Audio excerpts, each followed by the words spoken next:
novel coronavirus strain that appeared in Wuhan, China last year has spread to nearly every country on Earth. Of course, that means that global sporting events, such as Formula One, have been heavily affected. Today I'm going to be going over every Formula One related event that has been cancelled or postponed thus far. Keep in mind that this video was written on March 20th, so it may not be completely up to date for people watching a few days down the line, since the virus is moving very quickly.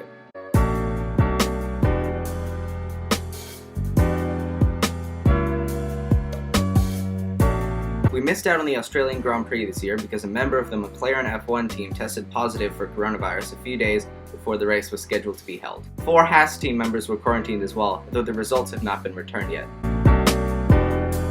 Starting in 1921, the streets of Monaco were used on a nearly annual basis for the flashiest race on the planet.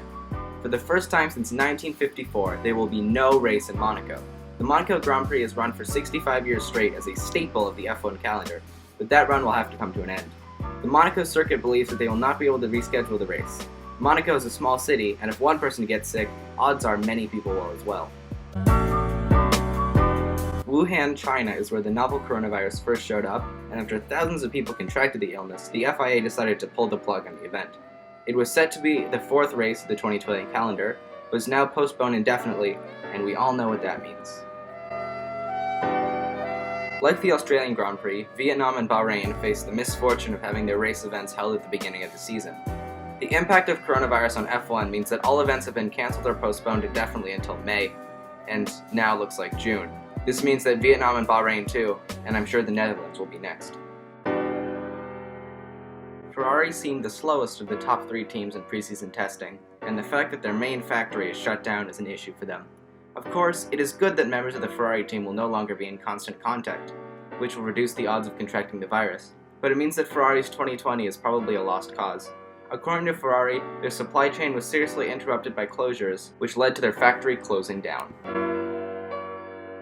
F1, Heineken, and the Gauteng province, sorry for pronunciation, host a festival that brings F1 back to South Africa. The last time a South African Grand Prix was held was in 1993, but there is still a large fan base in that country. Unfortunately, this festival is no longer going to be held at the end of March. The 2021 F1 regulations have been pushed back to 2022. This means that teams will essentially run this year's car for 2 years straight. We've all been waiting 6 years for a change of pace, pun intended, and now that the change has been bumped back to another year, the turbo hybrid era is going to feel even longer. This is possibly the biggest news on this list. Make sure to wash your hands when you touch stuff that isn't yours and follow the CDC guidelines to prevent the spread of the virus. Everyone who's a fan of F1 is really saddened by this news that the virus is essentially taking over the planet. So let's all try to be clean, healthy. I wish you all the best of luck going through these tough times. And if you don't mind, I'm gonna vroom vroom out of here.